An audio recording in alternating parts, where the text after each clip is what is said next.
रामलाल की लड़की पुनीता नाम था उसका। और पुनीता 21 वर्ष की थी। जवानी से एकदम लबालब कर रही थी। उसके जो स्तन थे वो बहुत बड़े बड़े थे। गांव मोहल्ले के जो लड़के उसे देखते थे तो देखते ही रह जाते थे, उस पर मोहित हो जाते थे। लेकिन रामलाल की पत्नी जो है एक दिन रामलाल को छोड़कर चली जाती है और वो रामलाल अपने ही लड़की के साथ शारीरिक संबंध बनाने लगते हैं। और पुनीता के साथ इतना जोरदार तरीके से शारीरिक संबंध बनाते हैं कि उसकी चीखें निकाल देते हैं। दोस्तों, ये कहानी अयोध्या की है। अयोध्या के गांव में एक परिवार में बहुत ही पहले खुशहाली की तरह जीवन लोग जिया करते थे। उस घर का मुखिया जो रामलाल थे। रामलाल का दो लड़की थी। एक लड़की 21 वर्ष की थी जिसका नाम पुनीता था, और एक लड़की जो थी वो महज 12 साल की थी, और एक लड़का था महज जिसका उम्र 8 साल था। ये तीनों लड़के थे। उनकी एक पत्नी थी। पत्नी का बहुत दिन से तबीयत खराब चल रहा था। जो रामलाल थे मेहनत मजदूरी किया करते थे, कहीं कहीं जाकर मजदूरी करते थे। उसी से अपने पूरे परिवार का पालन पोषण किया करते थे। उनकी पत्नी का तबीयत बहुत दिन से खराब चल रहा था। रामलाल अपने पत्नी का सही से इलाज नहीं करा पाते हैं, जिसकी वजह से रामलाल की जो पत्नी थी वो इस दुनिया को छोड़कर चली जाती है। अब रामलाल के ऊपर बहुत बड़ा जिम्मेवारी आ जाता है। उन्हें अपने अब बच्चों को देखभाल करना होता है। बाहर मजदूरी करने के लिए भी जाना पड़ता है। रामलाल से गांव के लोग कहने लगते हैं कि रामलाल जी, आप एक शादी कर लीजिए। जो आपकी पत्नी आएगी तो आपके बाल बच्चों को भी देखभाल करेगी और फिर आपका भी देखभाल करेगी। घर में टाइम से खाना बना करके देगी। जो रामलाल हैं वो बहुत सोचने लगते हैं, अपने विचार मन में करने लगते हैं। जब उनकी बात ये जो लड़की है पुनीता जो 21 वर्ष की थी, जब इस बात को सुनती है कि हमारे पिताजी बोल रहे हैं शादी करने के लिए, तो जब स्कूल में जाती है पढ़ने के लिए पुनीता, तो पुनीता अपनी सहेली से सुजाता से बोलती है कि सुजाता, हमारा पिताजी जो हैं शादी करना चाहते हैं। हमारी मम्मी तो इस दुनिया से चली गई, लेकिन जो पिताजी हमारा शादी करेंगे और जिस औरत को लेकर के आएंगे घर में, क्या हो सकता है कि वो हम लोगों को मान करेगी या नहीं करेगी। हो सकता है कि हमारी एक भाई है, एक छोटा सा बहन है, दोनों को वो बहुत ज़्यादा तंग करे। मैं नहीं चाहती हूँ कि हमारे घर में कोई दूसरी औरत यानी कि हमारी माँ की सौतन आ जाए। जो सुजाता है वो समझाती है कि देख बहन, तुम्हारे पिताजी को ना तुमसे प्यार है और ना तुम्हारे भाई बहनों से प्यार है, बल्कि उन्हें तो जो सुख चाहिए वो सुख अगर मिल जाएगा तो वो कभी शादी करने के लिए राजी नहीं होंगे। जो पुनीता लड़की थी वो पूछती है कि क्या करना पड़ेगा इसके लिए। जो सुजाता थी वो पूरी समझाती है कि देख, तुम अगर अपने पिताजी के साथ हम बिस्तर हो लेगी, तुम्हारे पिताजी शायद शादी नहीं करेंगे। जो लड़की थी पुनीता, वो अब इस बात को सोचने लगती है बहुत गहराई से कि आखिर मैं उनकी एक लड़की हूँ और ऐसा कैसे कर सकती हूँ। लेकिन पुनीता अपने मन में ठान ही लेती है कि मैं तो ये शादी नहीं होने दूंगी। और पुनीता जैसे ही जाती है घर पर, तो उसके पिताजी शाम के समय में, करीब करीब रात के समय में 10 बजे आते हैं बाहर से, ड्रिंक वगैरह शराब वगैरह पी करके, और आते हैं और खाना खाते हैं और खाना खा करके अपने कमरे में चले जाते हैं। पुनीता भी खाना खाती है और अपने कमरे में चली जाती है सोने के लिए। लेकिन पुनीता को तो नींद नहीं लग रहा था। जो उसने बात सुनी थी कि हमारे पिताजी शादी करने वाले हैं, पुनीता को मन बहुत ही उफान में था कि मैं कब ऐसा काम कर दूं जिससे हमारे पिताजी हम पर मोहित हो जाएं और वो अगला शादी करने के लिए तैयार ना हो। अगर वो अगला शादी करते हैं तो जो औरत आएगी तो हम लोगों को बहुत ज़्यादा दिक्कत करेगी, परेशानी करेगी। पुनीता को नींद नहीं आ रहा था। उठती है और दबे पांव अपने पिताजी के कमरे में चली जाती है। उसके पिताजी पूछते हैं कि बेटी, इतनी रात को हमारे कमरे में तुम क्या करने के लिए आई हो। जो लड़की है पुनीता, वो बोलती है कि पिताजी, आज रात को समय में हमें बहुत डर जैसा महसूस हो रहा है, जिसकी वजह से मैं चाहती हूँ कि आप ही के कमरे में सो जाऊँ। वो पिताजी जो थे वो मना नहीं करते हैं और बोलते हैं कोई बात नहीं बेटी, तुम सो जाओ। और पुनीता उन्हीं के बेड पर सो जाती है। दोनों सो जाते हैं। रात के समय में करीब करीब 1 से 1:30 बजे के वक्त में पुनीता को नींद खुलता है और वो अपने पिता के शरीर पर हाथ फेरने लगती है। उसके पिताजी उत्तेजना में आने लगते हैं और ये दोनों को कभी पता ही नहीं चलता कि ये दोनों के साथ शारीरिक संबंध बना कब। और ये दोनों मिल करके पुनीता और उसके पिताजी रात के समय में कम से कम 2 से 3 बार शारीरिक संबंध बनाते हैं।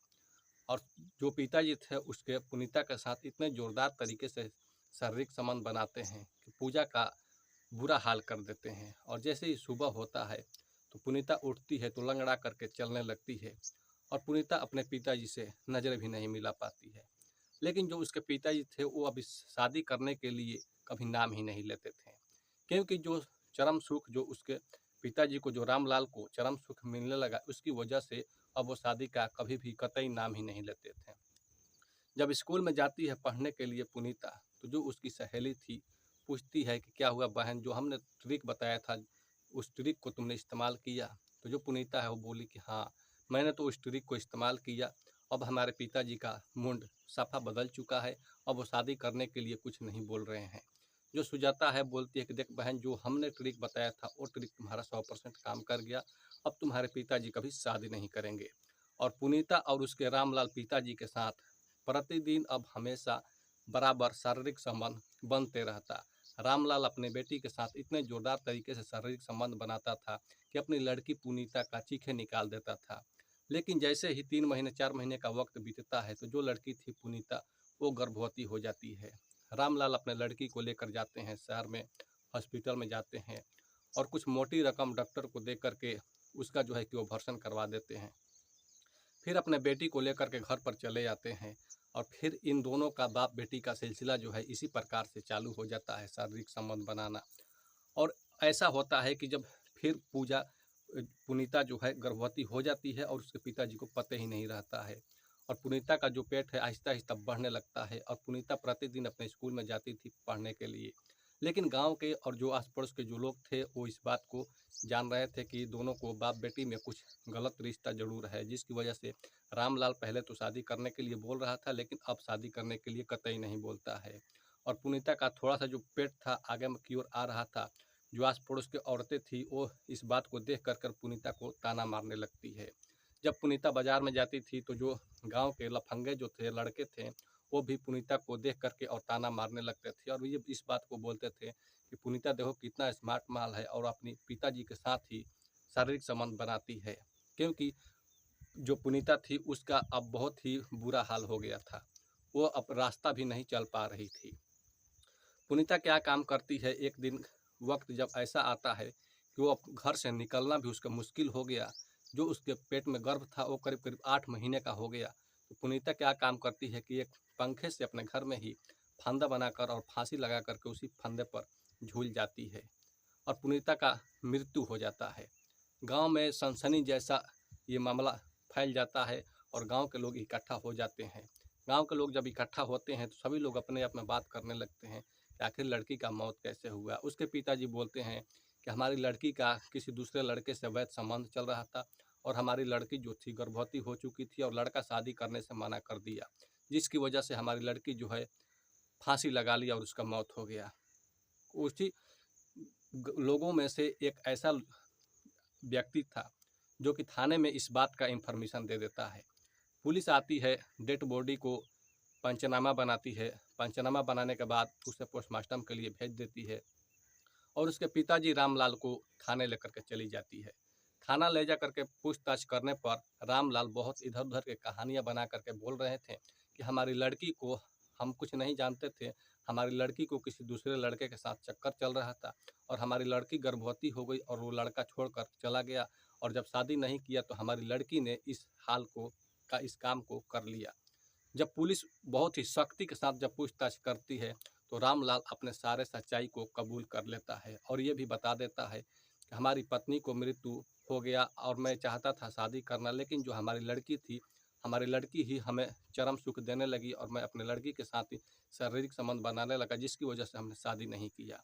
दोस्तों, जब पुलिस रामलाल को कोर्ट में पेश करती है तो जज साहब उसे 20 साल का कैद मुशक्कर की सज़ा सुनाते हैं और रामलाल को जेल हो जाती है। दोस्तों, आप लोगों को ये कहानी कैसी लगी और आजकल की ये घटना कैसी लगी, जो लोग चरम सुख के लिए, थोड़ा सा चरम सुख के लिए लोग क्या से क्या कर गुजरते हैं, रिश्तों को शमशार कर देते हैं। आप लोग कमेंट बॉक्स में अपना राय जरूर देना। मिलते हैं नेक्स्ट स्टोरी में। आप लोगों को इस स्टोरी को पूरा देखने के लिए बहुत बहुत धन्यवाद।